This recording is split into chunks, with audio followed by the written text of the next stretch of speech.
GBA Consultoría y Capacitación presenta una emisión más del programa Los Mejores Fiscalistas de México, producido por la contadora pública Ángeles Mandujano. El tema en esta ocasión: cancelación de sellos digitales y congelamiento de cuentas bancarias. ¿Qué hacer? Con la participación especial del doctor Fidel Reyes Luera, quien es doctor en Ciencias de lo Fiscal por el Instituto de Especialización para Ejecutivos AC, maestro en Impuestos por el Instituto de Especialización para Ejecutivos SC, licenciado en Derecho por la Universidad Humanitas, certificado por la Asociación Mexicana de Contadores Públicos AC y miembro de este organismo desde 2003. Socio director del Despacho de Contadores Públicos y Abogados Reyes Loera de Santiago y Asociados SC. Catedrático a nivel licenciatura y maestría, conferencista y expositor en diversas instituciones. Conductor por un tiempo del programa en Internet Los Mejores Fiscalistas de México, patrocinado por GBA Consultoría y Capacitación SC. En la conducción contaremos con la participación del maestro Francisco Cárdenas Guerrero. ¿Qué tal, amigos? Muy buenas tardes. Bienvenidos a un programa más de Los Mejores Fiscalistas de México. Pues ya escucharon el currículum de nuestro invitado del día de hoy, un invitado muy especial, es de casa prácticamente. Estamos hablando del doctor Fidel Reyes, del cual pues me honro de conocerlo desde hace mucho tiempo, de contar yo con su amistad, y pues me da mucho gusto presentarlo con ustedes para este tema que vamos a tratar en esta tarde. Simplemente quiero dar la bienvenida primero a mi amigo el doctor Fidel Reyes. Fidel, me da mucho gusto el saludarte y me da mucho gusto que aceptes la invitación. Bienvenido, Fidel. Gracias, Francisco. No, pues al contrario, muy honrado de estar aquí con ustedes en este programa de tanto éxito. Y bueno, pues yo encantadísimo de que me hayan invitado. Agradezco mucho a Andrés, a Ángeles, y pues aquí estoy a sus órdenes, Francisco, con mucho gusto. Muchas gracias, Fidel. Pues amigos, vamos a platicar en esta tarde sobre dos grandes temas. El primero relacionado con la cancelación de sellos digitales, que vamos a ver ahorita los procedimientos y vamos a ver qué podemos hacer cuando la autoridad restringe el uso del certificado o cuando lo deja sin efectos. Asimismo, también nos encontramos en algunas ocasiones con la problemática de que hay algún procedimiento que maneja la autoridad dentro de sus facultades de comprobación de lo que llamamos en la práctica como aseguramiento de cuentas bancarias o congelamiento de cuentas bancarias. También, ¿qué es lo que podemos hacer cuando la autoridad ejerza esa facultad y lleve a cabo el aseguramiento de cuentas bancarias? Pues bien, este tema tan interesante, me gustaría empezar a abordarlo, Fidel, si te parece bien, primero sobre los antecedentes que tenemos de esta facturación electrónica que va a tener que ver concatenado con después toda la tecnología que la autoridad ha incorporado a su legislación o a la legislación fiscal que está concatenada y relacionada con los sellos digitales. Vamos a aprovechar que estás aquí para que nos des un poquito de antecedente, y esto también es por virtud de un curso que vas a tener próximamente aquí en GBA relacionado también con este tema. ¿Es así, Fidel? Sí, Francisco, es correcto. El próximo viernes vamos a hablar ampliamente, detalladamente, de lo que hoy vamos a hablar en forma general en una hora, el tiempo que tenemos, ¿verdad? Pero bueno, no significa que no vayamos a hablar de los puntos esenciales. Y el viernes ya lo abordaremos ampliamente a través de ese curso, lo cual invitamos a todos los participantes interesados. Estaremos el viernes de 9 a 2 hablando de este tema. Ok, Francisco, y sí, mira, en efecto, creo que hoy en día la actualidad ya nos agarró de donde más nos duele. Creo que antes era fácil, en un momento dado, hacer trampa. Hoy ya no se puede. ¿Por qué? Porque, bueno, cuando la facturación era libre, pues no había ningún problema. Tú mandabas hacer tus bonchesotes de facturas a las imprentas, te las entregaban y las empezábamos a usar. Incluso la práctica de que en diciembre dejábamos un bonchecito para lo que se ofreciera, ¿no? Indebidamente, pero es la verdad. Ya después de esto, la autoridad se empieza a dar cuenta de muchas cosas e empieza a implementar pues algunos controles de carácter interno para controlar esto, ¿no? Entonces, surgieron las imprentas actualizadas. Tú recordarás que mandábamos hacer las facturas a estas imprentas y ya tenían una fecha de vigencia estas facturas, ¿no? Entonces ya empezaba a haber ahí cierto control, lo cual pues tampoco le resultó a la autoridad y empezó a usar lo que le ha dado mucho éxito hoy en día, las famosas TIC, tecnologías de información y comunicación, ¿verdad? Y de ahí han surgido pues muchos controles, por ejemplo, el buzón tributario, la contabilidad electrónica y la facturación electrónica, el CFDI. Estaremos hablando, creo, por ahí del año 2010, 2011, 12, por ahí, que empezó a arrancar esto. Y hoy en día, decía yo, que nos agarró de donde más nos duele, porque bueno, si caemos en alguna causal de lo que vamos a hablar en un ratito, la autoridad fácilmente tiene el antídoto, ¿verdad? Y nos va a restringir en un momento dado el uso del sello digital, con todo lo que esto implica. Es decir, que no podamos facturar, ocasionando un grave quebranto financiero a la empresa. No se factura, no se cobra, no se paga nómina, bueno, la puedes pagar, no la vas a poder timbrar, y todos estos problemas, ¿no?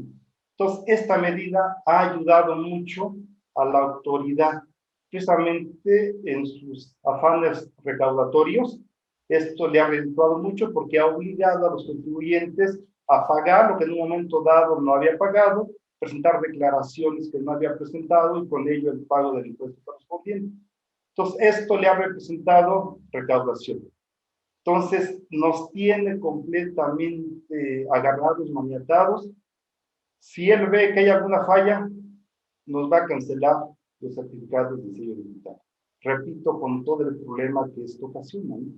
Entonces, aquí la tecnología ha ayudado enormemente a la autoridad y lo va a seguir ayudando. Ha apostado mucho a ello, ha invertido mucho dinero en esto y le ha redituado también bastante, ¿no? Entonces, bueno, pues hay que portarnos bien, Francisco, para no incurrir en esa situación y poder seguir trabajando en la empresa. Muy bien, Fidel. Pues sí, como tú bien lo comentas, las tecnologías de información y todo este sistema que ha implementado la autoridad, pues le ha funcionado evidentemente. Pero, ¿qué opinas de una cosa es que nos apoyemos en las tecnologías de información y otra cosa es cómo lo apliquemos en la práctica, Fidel? Vamos a ver ahorita, como tú lo comentas más adelante, los supuestos por los cuales nos pueden restringir, pero independientemente de ello, lo que yo veo aquí como punto importante del antecedente que nos estás compartiendo, yo veo un punto importante de es hasta qué punto la autoridad, desde el punto de vista ético, está aplicando esta tecnología de información. Así de manera general, ¿tú cómo lo ves, Fidel? Sí, Francisco, has tocado un punto bien importante. Y sí, por desgracia, creo que se ha extralimitado enormemente en, en sus facultades que tiene la autoridad. Estoy consciente de que debe de ir al día en cuanto a la modernización. Debe de emplear estas tecnologías de información bien para un mejor control, sin duda, pero que no las aplique arbitrariamente. Y yo creo que es ahí lo que le está fallando a la autoridad. Tú lo acabas de comentar, creo que no procede con ética. Sí. O sea, en cuanto a la ética, pues se ha olvidado de ella y se han inclinado por la recaudación. Y han implementado o se han apoyado en estas tecnologías. Es correcto, pero yo creo que no ha sido la forma correcta en que lo han hecho. ¿Por qué? Porque se han brincado muchos aspectos legales, no los han respetado. Ellos agarran al contribuyente y pues sobre él hasta no escribirlo, hasta no cobrar lo que piensan o quieren cobrar y se han olvidado de esa parte ética, de esa parte moral, de esa parte legal, ¿verdad? Porque como lo vamos a comentar en un ratito, hay muchas fallas que la autoridad se se ha olvidado pues de ciertos procedimientos legales que debe de tener presente siempre y pues los ha hecho a un lado con esos afanes recaudatorios de cobrar. Yo creo que sí, definitivamente ha fallado esa parte. Ha estado perfectamente en el uso de las tecnologías de la información, pero no lo ha hecho correctamente. Ha quebrantado disposiciones, principios, éticamente no lo ha hecho bien. Totalmente de acuerdo con eso. Pues sí, coincidimos ahí en ese aspecto, Fidel. Creo que debería de ser utilizado de una manera en la que, si bien es cierto, puedas utilizarla, pero debería de ser en casos extremos, en casos en que el contribuyente realmente incurra en situaciones pues un poquito más graves y no sobre cualquier circunstancia, como lo vamos a ver más adelante. Precisamente de esto es lo que yo quisiera abrir el tema, Fidel. Sí. Tenemos un procedimiento previsto, un procedimiento y tenemos causales previstas en el artículo 17H bis del Código Fiscal de la Federación relacionadas con la restricción temporal del uso de los certificados. Entonces, pero también tenemos otro procedimiento y otras causales del 17H para dejar sin efectos el uso del certificado. ¿Qué debemos entender por restricción temporal? ¿Qué debemos entender cuando se deja sin efectos el certificado? ¿Cuál sería la diferencia y cuál sería el alcance de cada uno de ellos, Fidel?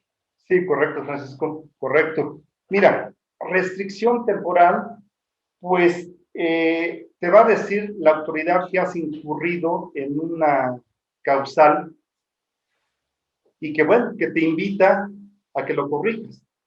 Te invita a que presentes esa declaración que no has presentado, te invita a que presentes esa declaración con datos equivocados, que sería, por ejemplo, un ejemplo, ahora sí que un ejemplo de lo que comentaste, que es algo mínimo, pero que sin embargo es una causal para la restricción, que yo creo que no debería de ser. Estoy de acuerdo contigo, debe de irse a los casos graves para en un momento dado proceder así. Pero bueno, entonces te va a invitar a que te corrijas, a que presentes, a que subsanes la irregularidad, y te va a dar ciertos días, cierto tiempo, como lo vamos a comentar, ¿no? Para que lo hagas, ¿no? Aquí una cosa importante es que en lo que sale la resolución, tú vas a poder seguir emitiendo el CFDI. O sea, hay una restricción, pero te dan chance de seguir trabajando con este certificado para seguir facturando y no se pare la actividad de la empresa en cuanto a lo que comentábamos, ¿no? Entonces, tú en los tiempos que se te fijan, en el procedimiento que está también marcado en el mismo 17H bis y en reglas de resolución miscelánea, tú cumples con eso, subsana la irregularidad y la autoridad te puede decir, ok, ya cumpliste, entonces ya no hay restricción. Te lo va a notificar también mediante una resolución, ¿no? Entonces, la diferencia es esa precisamente que restricción te están avisando que subsanes una irregularidad y que te dan cierto tiempo para que lo hagas, ¿no? Y cuando ya es la cancelación del certificado, pues es que ya no cumpliste o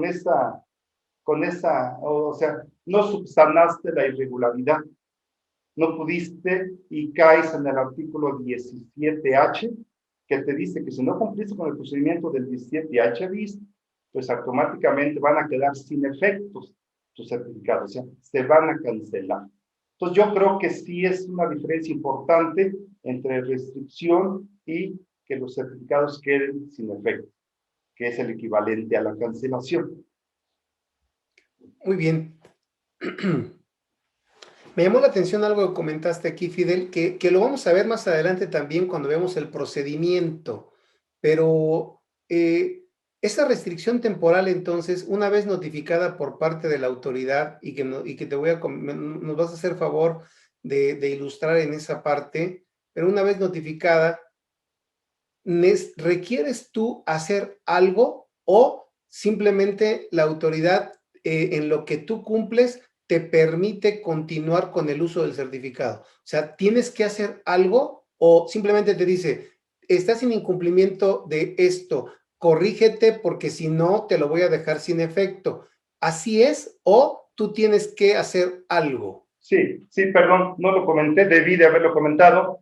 Sí, hay que presentar una solicitud de aclaración. Cuando tú la presentas, el SAT dice, ok, entonces veo que tienes ganas de corregirte, de subsanar esa irregularidad. Entonces, no hay problema. Sigue facturando en lo que sale la resolución. Tú me vas a presentar la información, documentación, pero mientras sigue facturando. Pero sí hay que presentar esa solicitud de aclaración, porque sin ello, tal como lo acabas de señalar, pues no se permite el otro, ¿no? El SAT debe de estar enterado que tú te vas a corregir y lo hace con esa solicitud que tú le presentaste.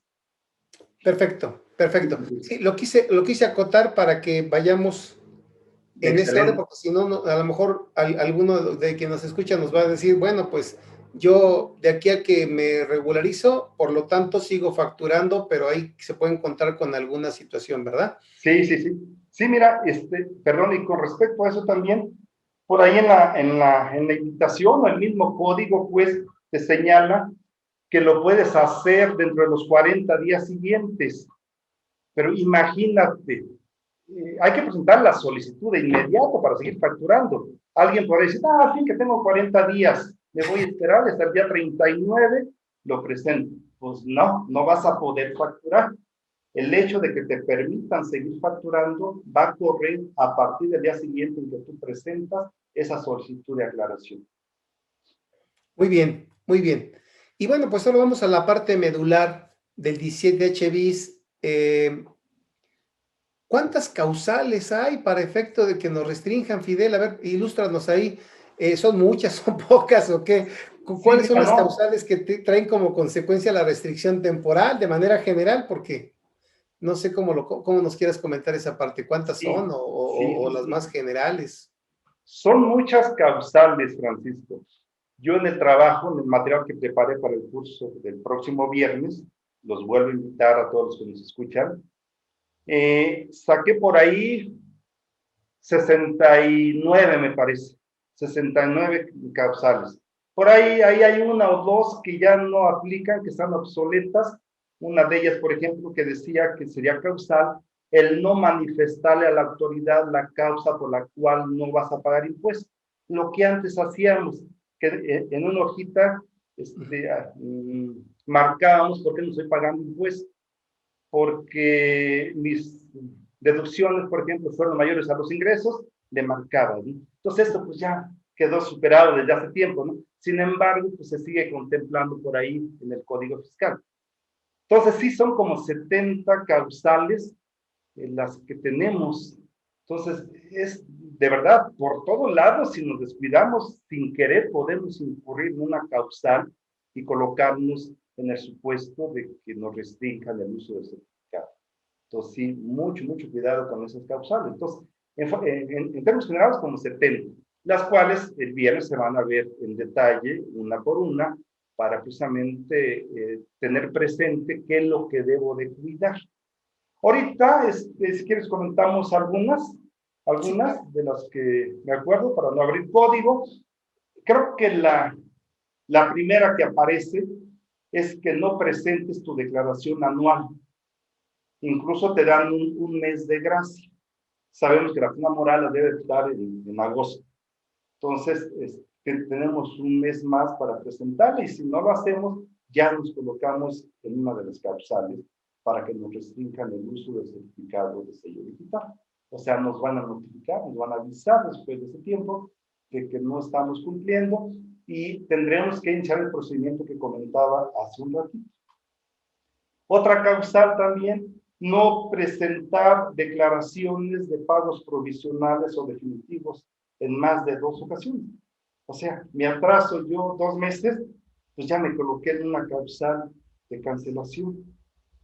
Y así como estas, muchísimas más, ¿no?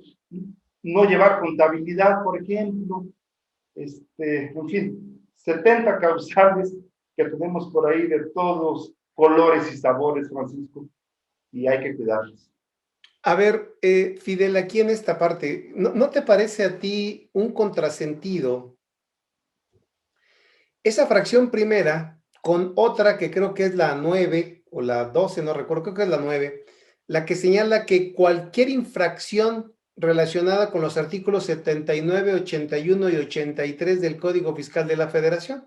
Cuando vamos al 81 primera del Código Fiscal de la Federación, encontramos como primera, en la fracción primera, el no presentar declaración. Una, Fidel. Entonces, la fracción primera dice 2 o más provisionales. Y en la fracción 9 te remite al artículo 79, 81 y 83, y ahí con una. Tan solo del 79, 81 y 83, Fidel, aunque algunas están canceladas, tenemos como 79, 76 o 74, perdón, causales, como tú bien lo indicas. Pero yo resumiría esto en una sola cuestión, Fidel, a ver si estás de acuerdo conmigo. Sí. De acuerdo a la combinación de la fracción primera con la fracción 9 del artículo 17H bis. Cualquier incumplimiento a obligación fiscal de forma te puede traer como consecuencia la restricción temporal del uso del certificado de sello digital. Grave, Fidel. Grave. No, sumamente grave, y sí, es correcta esta interpretación que estás dando, coincido con ella, y pues por eso lo decía, son cosas que de veras el contador debe de estar muy atento, porque pues es el encargado de esto, ¿no? Debemos estar muy atentos para no incurrir en una situación de este tipo. Sí, correcto, Francisco. Muy bien. ¿Y cómo nos enteramos, Fidel? ¿Cómo nos enteramos? ¿Con qué procedimiento la autoridad nos da a conocer que estamos incurriendo en alguna causal que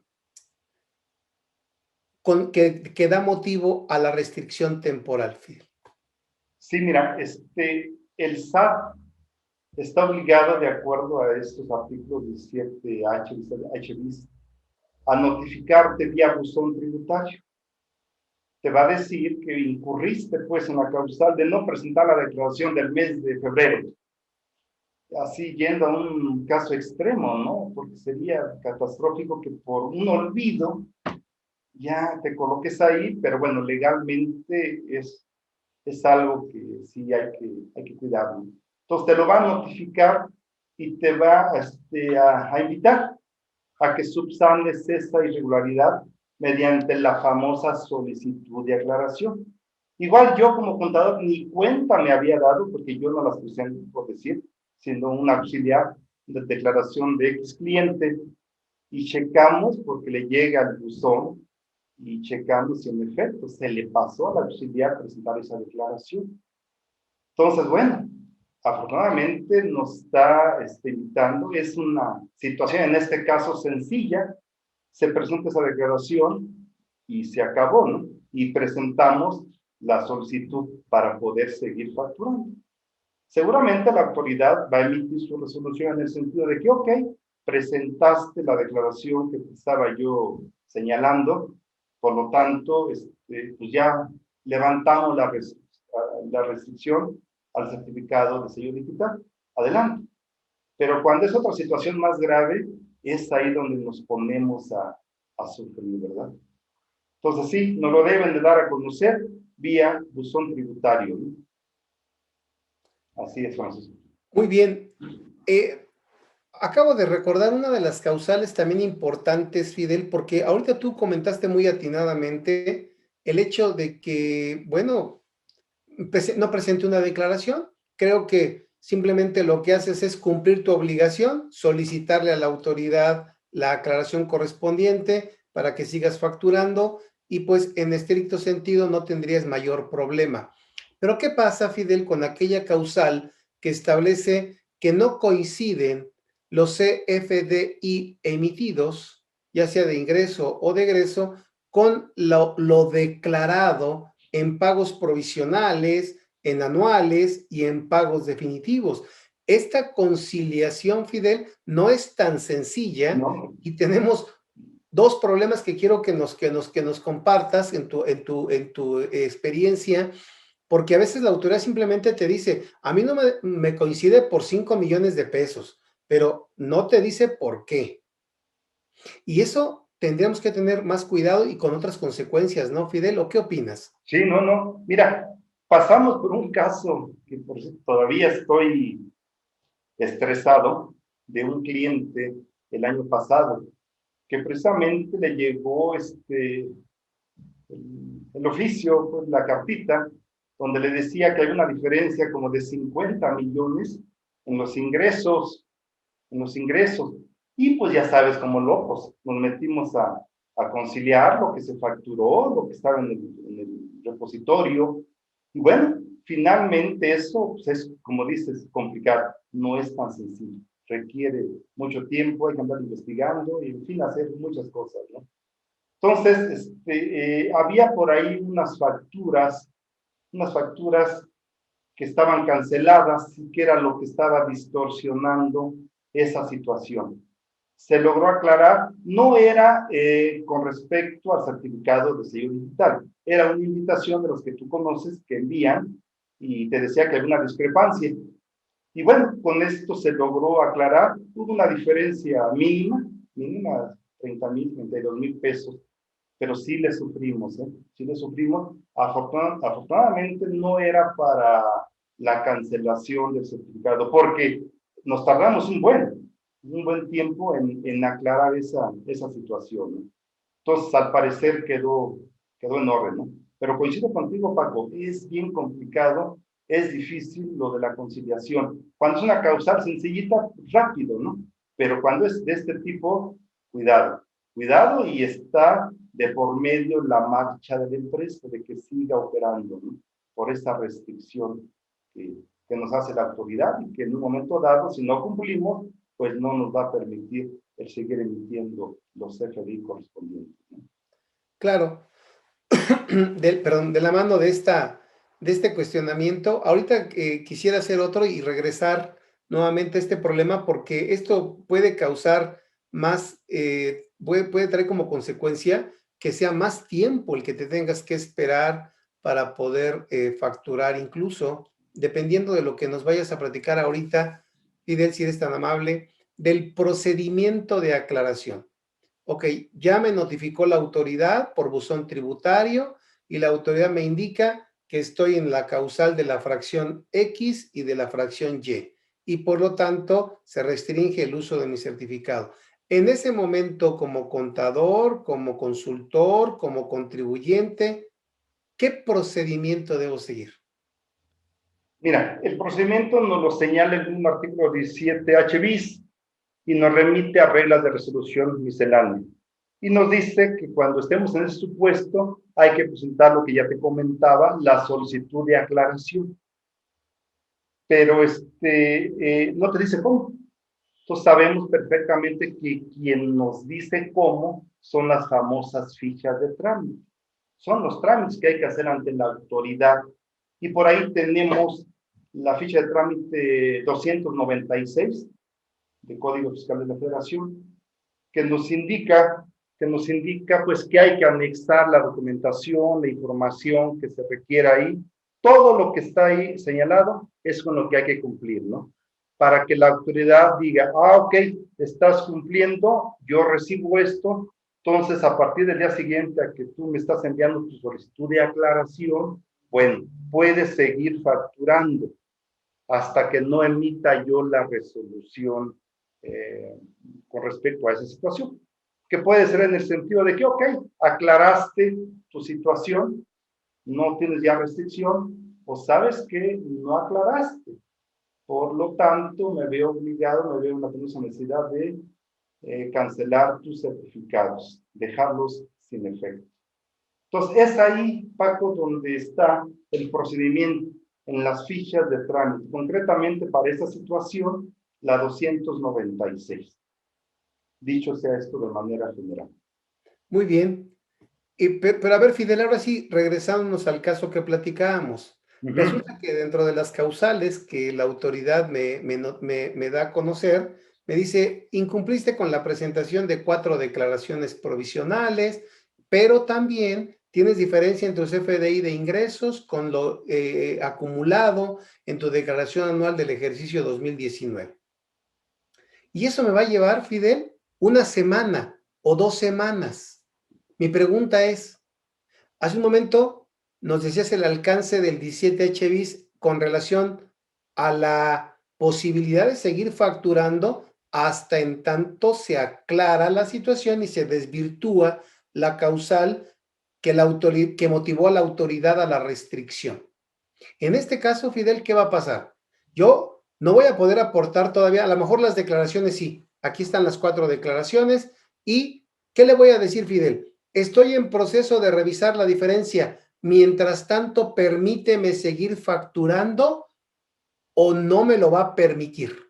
Mira, afortunadamente está contemplado ahí, en esas disposiciones, que la autoridad, o que le podemos soltar una prórroga de 5 días, 5 días, para que pues, podamos reunir esa documentación, esas pruebas, esas evidencias, ¿no? Incluso se dice que no es necesario que la autoridad te conteste en sentido de que sí, adelante, sino simplemente metiendo la prórroga dentro del tiempo permitido, automáticamente se entiende que se te concedió. Entonces, yo creo que sería algo que hay que tomar muy en cuenta, ¿no? Ir valorando lo que me falta y seguramente hacer uso de esa prórroga para no quedar fuera de tiempo, ¿no? Yo creo que eso nos va a ayudar mucho, Paco, a presentar esta solicitud de prórroga de 5 días, que son hábiles, son 7, 8 días, ¿no? En total, los que tenemos adicionales para poder cumplir con este trabajo, pues, de cumplir a la autoridad y subsanar esa irregularidad. ¿Y en ese tiempo te van a permitir facturar? Debe, sí, claro, sí. O sea, si tú presentas tu solicitud de prórroga, como estás en aclaración y presentaste la solicitud, a partir del día siguiente sigues tú facturando, mete la prórroga, también vas a seguir facturando, claro. Hay una parte de la resolución miscelánea, Fidel, que señala que si no aportas pruebas o argumentos, se entiende por no presentada la solicitud. Es correcto. ¿Qué opinión te merece esta disposición relacionada con lo que establece el 17H bis del Código Fiscal de la Federación? Porque el 17H bis te dice que podrás aportar pruebas. Claro. Y la resolución te dice que si no lo haces, pelas. Mira, yo creo que legalmente aquí la reglita esta tiene mayor alcance que en este caso el Código Fiscal de la Federación, ¿no? Entonces yo creo que no nos pueden aplicar esa reglita por encima de lo que dice el Código, ¿no? Entonces el Código te dice que podrás aportar esas pruebas y la regla te dice que si no lo haces ya pelas. Yo creo que pues hay que pelear, hay que ver porque no sea así, pues, porque te digo, es algo ilegal si nos aplican esa reglita por encima de Código Fiscal. Yo creo que por ahí podríamos irnos, objetar esta situación y seguir, pues, buscando las pruebas correspondientes para poder cumplir con la aclaración. Yo lo veo así, Francisco. No sé qué. Claro. O sea, no estaremos recomendando no aportarlas, Fidel. No, Claro. yo no lo pregunto en el sentido de decir, mejor no aporten. No. Mi preocupación es real en el sentido de que no tengas en esos 5 días, porque pareciera que esos 5 o 8 días, Fidel, son importantísimos y lo son cuando en ese tiempo lo puedes hacer, pero alguien que emite, por ejemplo, no sé, 1,800 CFDI diarios, Fidel, 500 CFDI diarios, cuando te encuentras con la autoridad que te dice, tengo diferencia, como tú nos participaste, nos comentaste, tengo diferencia de 50 millones, tú pregúntate en esa empresa si se tardaron 5 días en averiguar que la diferencia eran facturas canceladas. A lo mejor no les llevó 5 días, a lo mejor les llevó 10 hábiles, Fidel. Y mientras tanto, ¿qué va a pasar? Por eso, como tú bien nos dices, oye, pues la autoridad debe de entender que estás valorando la información, estás buscando la información, pero no le puedes dar esa información tal vez en 5 días. ¿Y qué va a pasar con tu facturación por lo pronto? En mi opinión, deberían seguir permitiéndote facturar, pero lo desconozco y por eso lo pregunto, lo desconozco en la práctica porque no sé la autoridad qué esté haciendo, Fidel. No sé si tú tengas ahí algo más adicional a esto. Mira, bueno, pues el código te dice que vas a poder seguir facturando hasta que no se aclare la situación. Entonces, yo creo que la autoridad lo debe de entender así. Está en aclaración, me está presentando esto, me está presentando lo otro. Por lo tanto, está trabajando la persona, quiere subsanar su irregularidad. Entonces, sí, en efecto, creo que debe de permitir el que yo pueda seguir con la emisión de mis CFDI, ¿no? Precisamente porque, bueno, pues no he acabado, autoridad, tú lo estás viendo cómo estoy trabajando, ya te mandé eso, ya te mandé el otro. Entonces, pues aguántame y sigue y permíteme seguir facturando. Yo creo que esa es la temática que debe de imperar. Yo no he pasado por un caso así, estricto en ese sentido, pero yo creo que debería de ser esta la forma de pensar y de actuar de la autoridad. Muy bien, muy bien.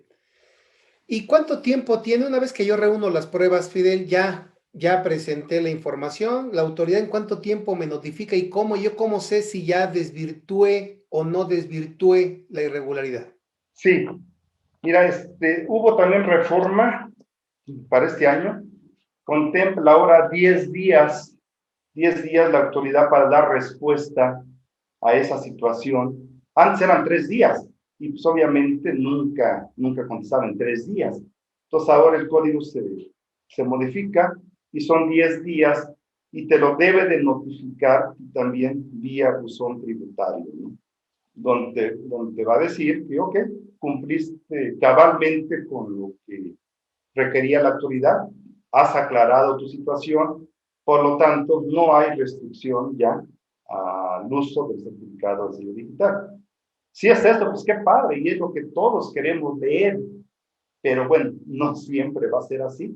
A lo mejor te va a decir en sentido contrario, de que no aclaraste debidamente, de que no cumpliste con lo que estaba requiriendo, y por lo tanto quedan sin efecto, quedan cancelados tus certificados de sello digital. Y es lo verdaderamente grave, ¿no? ¿Qué voy a hacer ahora? Ya no voy a poder facturar, no voy a poder cobrar, no voy a poder fibrar la nómina, en fin, todos los problemas que ya comentamos que esto va a ocasionar, ¿no? Entonces, sí, contestando concretamente, sí nos lo notifica vía buzón tributario y la autoridad tiene 10 días para hacerlo, ya sea en un sentido o en otro. Muy bien. Y en este segundo sentido, Fidel, que bien comentas, oye, pues ya no pude desvirtuarlo, y va a proceder el que me dejen sin efectos los certificados, me voy ahora a colocar en el supuesto previsto en el 17H del Código Fiscal de la Federación. Hay algunas personas que piensan, Fidel, que esto de la cancelación de los sellos o el dejarlos sin efectos es inconstitucional porque no te permiten seguir con tu actividad propiamente, ni siquiera puedes cobrar. Incluso algunos han manifestado que hay una violación a lo que antes eran garantías individuales, hoy derechos humanos, y cómo han resuelto de manera general los tribunales esta situación, Fidel. Mira, estoy completamente de acuerdo contigo. Sí, sin duda hay una violación a derechos humanos. Por ejemplo, el artículo 5 constitucional, la libertad de trabajo. No te permiten seguir trabajando. Y así como muchos, ¿no? Entonces, ¿qué han dicho los tribunales en cuanto a esto? Mira, ha habido de todo, Francisco. Ha habido de todo. Algunos tribunales dijeron que ese oficio que te notifica la autoridad, donde te dice que queda sin efecto tu certificado, no es un acto definitivo. Y que por lo tanto, de acuerdo al principio de definitividad, no pudieras tú hacer uso del recurso administrativo, ¿no? O sea, del juicio contencioso administrativo, ¿no? Después, otro tribunal dijo que no, que estaba mal. O sea, hubo contradicción de tesis y el otro tribunal dijo, no, sí es un acto definitivo, es una decisión que ha tomado la autoridad en cuanto a la cancelación. Por lo tanto, sí se considera que es un acto definitivo. Y viéndolo así, procede en un momento dado presentar el juicio contencioso administrativo. Pero tú sabes, Francisco, o juicio de nulidad, pues como lo conocemos, tú sabes lo tardado que es esto. Y en lo que no te resuelva, en lo que no se dicte la medida provisional, ¿cuánto tiempo va a tardar? Mucho tiempo, mucho tiempo. Entonces, pues, si bien es cierto que los tribunales han dicho de que sí es un acto definitivo la cancelación y por lo tanto procedería la interposición del juicio contencioso administrativo, no conviene por lo tardado, ¿verdad? Entonces, lo que se estila, lo que se hace es la interposición de juicio de amparo, porque hay una violación, juicio de amparo indirecto, ¿no? ¿Por qué? Porque el acto de autoridad de cancelarte tu certificado de sello digital te está causando, es un acto de imposible reparación, o sea, te está causando un daño que no se va a poder reparar, ¿no? Entonces procede la interposición del juicio de amparo indirecto, ¿no? Y es lo más conveniente, porque a partir del día siguiente en que te lo cancelan, lo puedes interponer y obtener la suspensión provisional de esa medida, ¿no? Creo yo que es lo más recomendable, lo más conveniente hacer, porque si no aclaraste en el procedimiento de aclaración, valga la redundancia, pues hay que ver otras formas para poder seguir trabajando, para poder seguir facturando, ¿no? Y creo que lo más recomendable, lo más conveniente, es la interposición del juicio de amparo indirecto, para que en un momento dado se dicte la medida provisional de suspender ese acto de la autoridad, que es de imposible reparación, que está causando mucho daño, es un atentado a tus derechos humanos, tal como lo acabas de comentar. Entonces, sí se está yendo, pues, los abogados por este camino, Francisco. Y sí ha funcionado en esa parte que nos platicas, Fidel, de la suspensión provisional de los efectos de la resolución de la autoridad, de la suspensión provisional, con la resolución, como está resolviendo los tribunales con relación a en ese sentido, bueno, los tribunales, perdón, los jueces de distrito, relacionados con la suspensión provisional, porque también por ahí tienen un precedente relacionado con esto, de que como también está relacionado con esto, ahí se me fue el nombre, con la facultad que tiene la autoridad, pero también que es de interés público, todo esto, no procede la suspensión provisional. ¿Has visto que en esta parte sí procede, Fidel, o de plano estoy hablando de otra cosa diferente? No, totalmente de acuerdo. Y viene ahorita a mi mente lo que estamos viviendo del famoso juez Fierro, que dictó la suspensión provisional primero y luego la definitiva de la ley eléctrica, ¿no? Sí. Y bueno, aquí sí se iba a causar un daño a la sociedad con esta ley, ¿no? Por todo lo que hemos escuchado.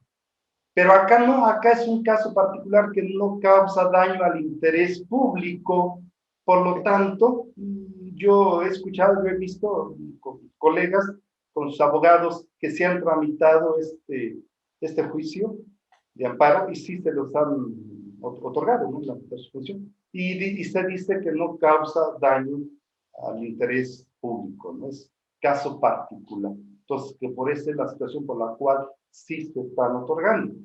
Pero Francisco, pues habría que ver, porque esto no es una regla que se sigue siempre, ¿no? Habría que ver el juez que te toca para ver cómo lo interpreta, porque ya sabemos pues, que no es un criterio uniforme, ¿no? Claro. Pero en cuanto a eso, pues sí es lo que he escuchado por ahí, que ha pasado esa situación. Muy bien, Fidel, pues con relación a este tema de los certificados de sello digital, creo que hemos abarcado la parte más importante. No sé si en este tema tengas algún otro comentario para preguntarte acerca de lo que es el aseguramiento precautorio y el embargo precautorio, pero no sé si hasta aquí tengas algún otro comentario, Fidel. No, Francisco, simplemente recomendarle a los colegas, pues, que tengamos mucho cuidado porque luego no cumplimos con algunas obligaciones, las dejamos para después y se nos olvida, y hay que conocer perfectamente, y lo vamos a ver el viernes en el curso, conocer perfectamente esas causales para no incurrir en ellas y no poner en predicamento a la empresa, ¿no? Entonces, lo único que podría agregar es eso: tengamos cuidado, tengamos presente cuáles son esas causales y cuidemos el estar al día con todas las obligaciones para estar tranquilos, ¿verdad? Sería lo que podría agregar al respecto, Francisco. Muy bien, Fidel, pues muchas gracias. Y vamos a pasar ahora al segundo tema que nos ocupa el día de hoy, y es que también escuchamos hablar de terminología a veces en la práctica y pues a veces nos queda confusión. Por ejemplo, cuando hablamos del congelamiento de cuentas bancarias, a veces algunos la relacionamos con aseguramiento precautorio, algunos con embargo precautorio. Entonces yo empezaría preguntándote, Fidel, ¿qué debemos entender y qué diferencias tenemos entre el aseguramiento precautorio y el embargo precautorio? Sí, Francisco, cómo no, con mucho gusto. Mira, el aseguramiento precautorio es una facultad que tiene la autoridad de hacer uso de esto cuando ha determinado de forma presunta un crédito fiscal. Un crédito fiscal lo ha determinado, pero en forma presunta. Entonces, el artículo 40 y el 40A lo faculta para que en un momento dado lleve a cabo este aseguramiento precautorio. ¿Por qué? Porque nota ahí algunas conductas del contribuyente de que le está obstaculizando el ejercicio de sus facultades de comprobación, de que cree que va a desaparecer de la noche a la mañana. Entonces, por lo tanto, dice, no, pues voy a hacer uso de esa facultad que me conceden esos artículos, ¿no? Y voy a pedir el aseguramiento de los depósitos bancarios, de las cuentas bancarias, ¿no? Pero aquí no hay un crédito fiscal determinado, ni firme, ni mucho menos exigible. Es un crédito fiscal o es un crédito presunto. Sabemos que la autoridad tiene la facultad de determinar presuntamente la utilidad fiscal de los contribuyentes y con ello el impuesto sobre la renta, ¿no? Entonces, a lo mejor estamos en esa situación. Entonces, se determina presuntamente una cantidad que la autoridad pretende cobrar, pero repito, nota por ahí ciertas conductas en el contribuyente y opta por el aseguramiento de las cuentas bancarias, ¿no? Con todo el procedimiento que hay que seguir ante la Comisión Nacional Bancaria de Valores, bla, bla, bla. Esto es, entonces, en cuanto al aseguramiento. Es un crédito presunto, no es algo real, por así decirlo, ¿no? Y el embargo precautorio ya es un crédito determinado, determinado por la autoridad, pero que a lo mejor el contribuyente va a ejercer un medio de defensa. Entonces sabemos que para poder pelear hay que garantizar. Entonces, si no está garantizado, pues ese crédito fiscal, entonces la autoridad tiene la facultad en un momento dado también de embargar precautoriamente tus depósitos bancarios, tu cuenta bancaria. Pero la diferencia es que allá es un crédito presunto y aquí ya es un crédito determinado por la autoridad.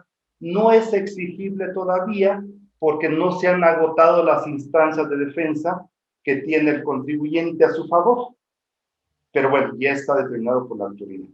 Entonces, también se recurre aquí al embargo precautorio vía Comisión Nacional Bancaria, solicitarle que embargue las cuentas y demás, ¿no? Sí, Francisco. Muy bien.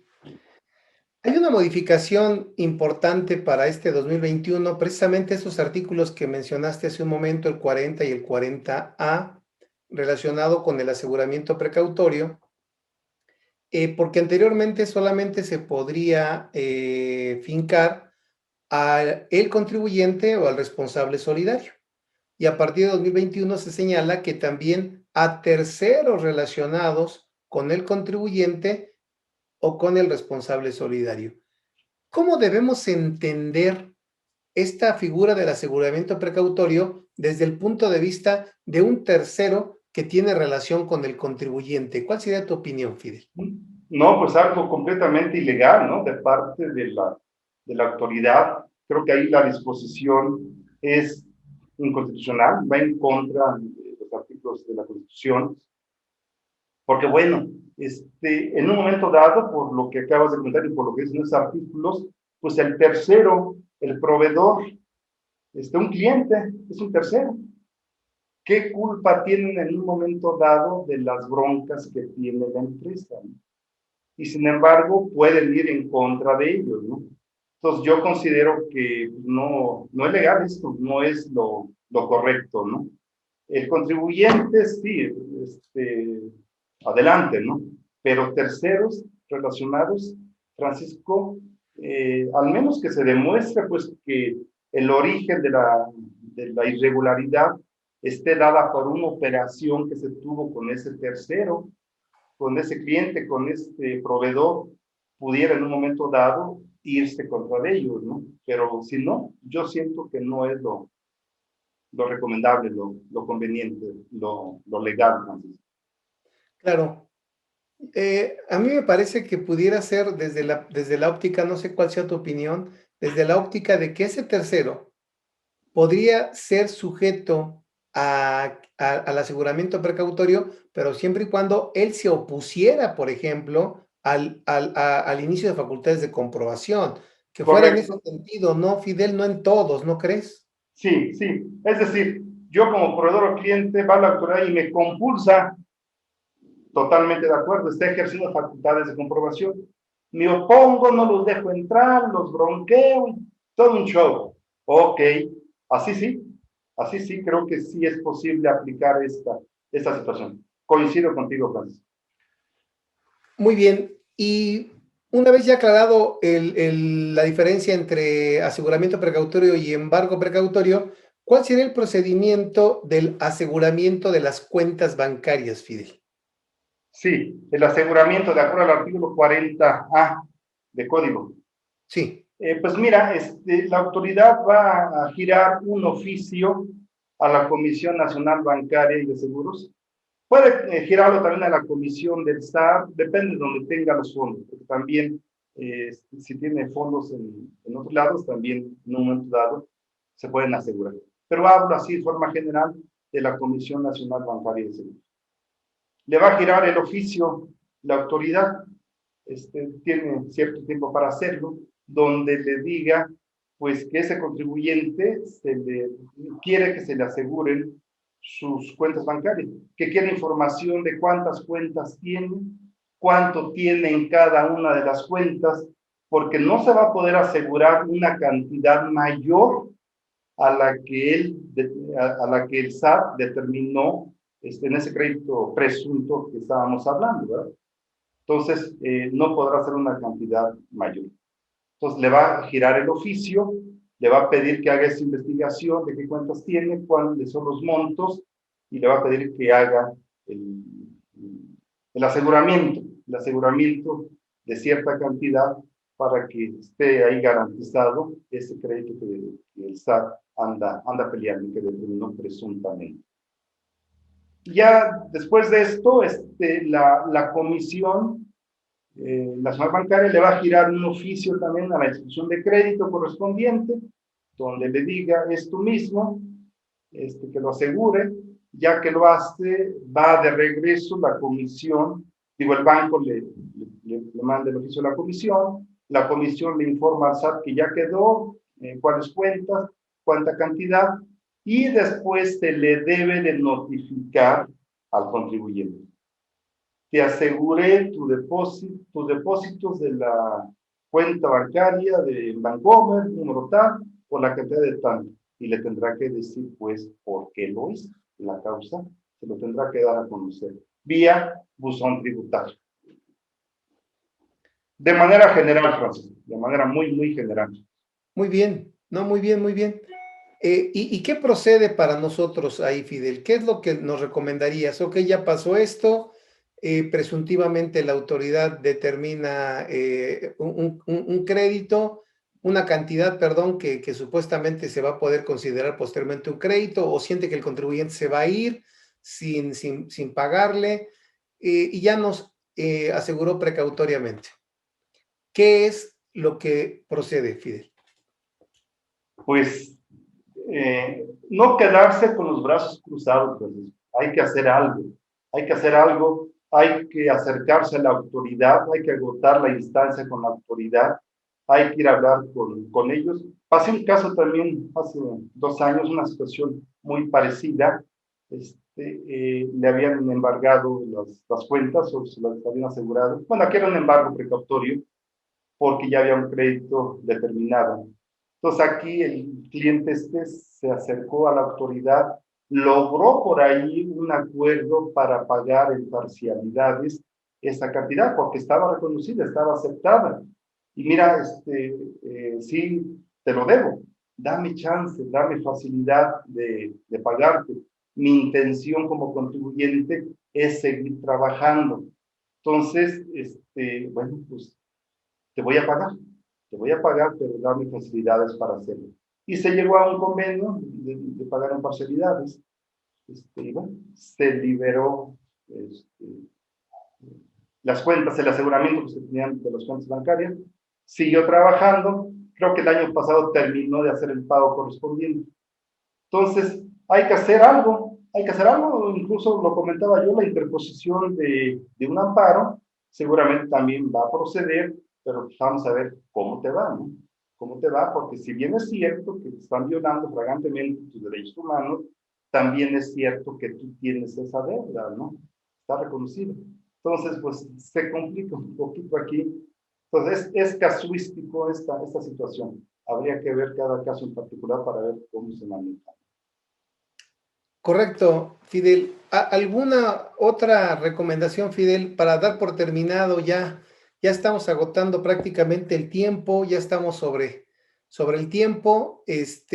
¿Alguna otra recomendación ya final o alguna pregunta que no te haya hecho de los dos temas que quieras agregar, Fidel? Mira, Francisco, en esta parte sí recomendaría yo, los contadores somos muy dados a creernos Superman y tratar de arreglar todo.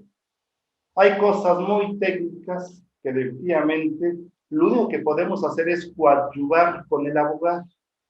Cuando estemos en una situación así, no hay de otra, hay que llamarle al abogado, hay que llamarle al experto en la materia para que él sea el que ventile y nos diga concretamente cómo se va a manejar esta situación. Y el contador va a ser una mancuerna ideal para ayudar al abogado dándole los elementos para poder hacer una adecuada defensa, ¿no? Entonces la recomendación sería, pues siempre recurrir al especialista, ¿no? Que es el que conoce de esto y no quererlo hacer uno como contador, ¿no? Porque puede ser contraproducente. En lugar de pretender ayudar a la empresa, porque por ahí viste algún formatito o alguien te platicó que hizo algo, lo quieres hacer tú y pues no es así, es casuístico, tiene sus particularidades, ¿no? Entonces, en lugar de ayudar, ahora sí que desayuda, ¿no? Entonces, zapatero a tu zapato. Sería lo que recomendaría Francisco.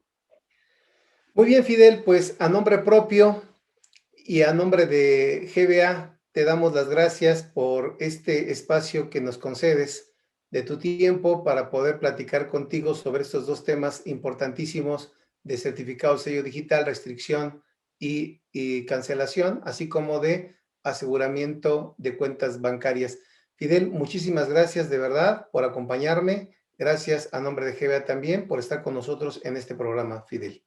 Al contrario, Francisco, el agradecido soy yo.